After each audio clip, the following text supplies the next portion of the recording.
This is things I wish I could say in Sunday school. I want to share some thoughts and ideas that are different than what we usually hear. My goal is to be really honest rather than inherently faith-promoting. I hope these ideas may spark some interesting discussions with your friends, families, or classes. Please enjoy.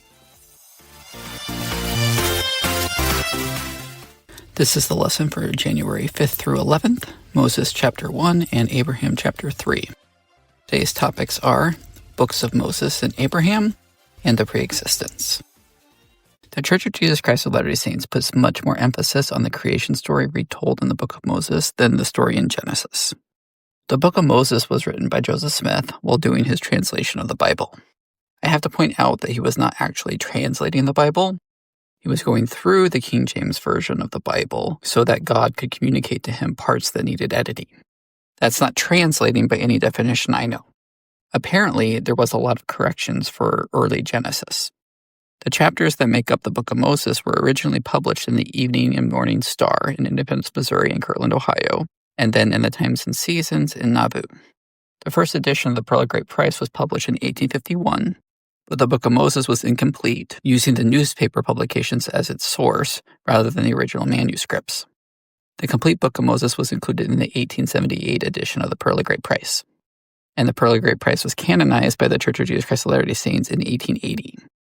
The creation story that we have in Genesis was supposedly communicated to Moses and written down by him. None of the book of Genesis was a contemporary work. All of the writings were long after the events supposedly occurred. The Book of Moses by Joseph Smith adds another layer because it's a reinterpretation of Genesis, which is already a synopsis of Jewish stories passed down from generation to Moses. I like a lot of the ideas in the Book of Moses. The Book of Abraham is far more problematic. Probably the most of all writings that the Church of Jesus Christ of Latter-day Saints calls Scripture. Growing up in the church in the 1980s and 90s, we were taught that the Book of Abraham was a translation of Egyptian papyri that Joseph Smith acquired. Papyri contained an account of Abraham when he visited Egypt. Joseph Smith translated the papyri, and that's how we got the Book of Abraham. However, I now know that story is false. A man came to Kirtland trying to sell Egyptian antiquities. He had 4 mummies left and some scrolls. The church purchased them, and Joseph Smith was very interested in the scrolls. Journals mention him beginning his translation almost immediately, but it's unclear when he finished. These writings weren't published until 1842 in the Times and Seasons. The Book of Abraham wasn't included in the Pearl of Great Price until the 1878 edition. The main issue is that some of the Egyptian papyri survived, and the writings are standard Egyptian funereal scrolls, nothing about Abraham at all. The papyri remained in Nauvoo when the Saints moved to Utah, and was eventually sold off by Emma and her family. Historians believe that most of it was destroyed in the Great Chicago Fire of 1871. However, 10 pieces ended up in the possession of the Metropolitan Museum of Art. The Met was selling off items in the 1960s that were considered not unique. The church purchased them from the Met in 1967 through an anonymous donation. Also, the scrolls were written 2 or 3 centuries before Christ. The idea that writings from that time period would have anything to say about Abraham is also extremely far-fetched. The church has known since the 1960s for sure that the Book of Abraham was written by Joseph Smith studying Egyptian funereal scrolls that had nothing to do with Abraham. But they continued to teach that the Book of Abraham was a translation of these Egyptian scrolls that could only have come to Joseph Smith by an act of God. Now, the church partially admits to the truth here. They claim that it is inspired writing and still Scripture. They avoid using the term translation with the Book of Abraham. However, they still use it occasionally, and they claim it still is a translation, but they use an extremely liberal interpretation of the word translation so that it no longer actually means translation at all. The church also wants people to believe that what Joseph Smith translated was really there on the funeral text, but it was on a lost portion. I don't know how any intelligent person could really believe that based on all the facts.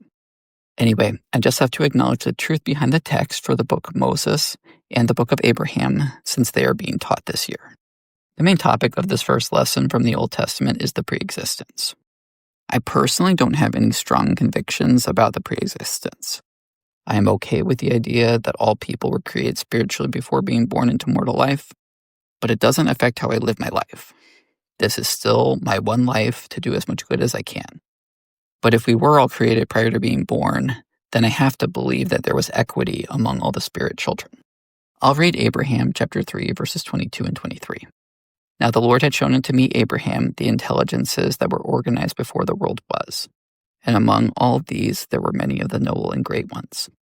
And God saw these souls that they were good, and he stood in the midst of them. And he said, These I will make my rulers. But he stood among those that were spirits, and he saw that they were good. And he said unto me, Abraham, thou art one of them, that was chosen before thou wast born. I have a big problem with the idea that our heavenly parents were elevating favorites from their spirit children. I may be okay with Jesus being special, but not Abraham, nor Joseph Smith, nor anyone else. That's terrible parenting.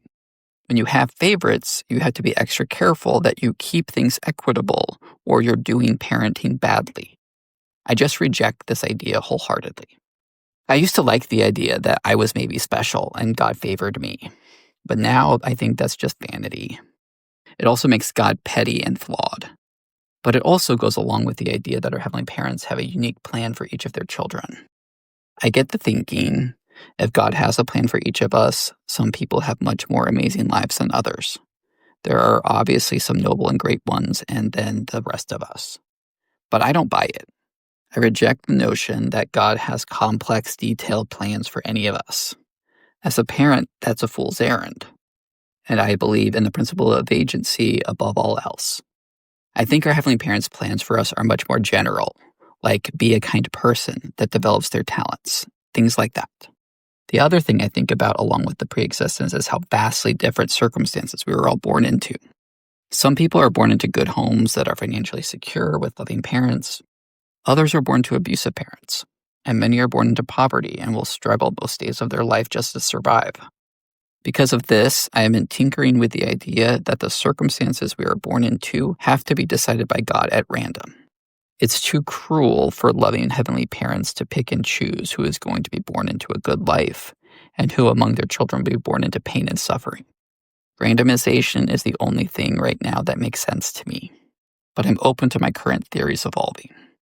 That's it for this week. Thanks for listening. Please share with family and friends. Until next time.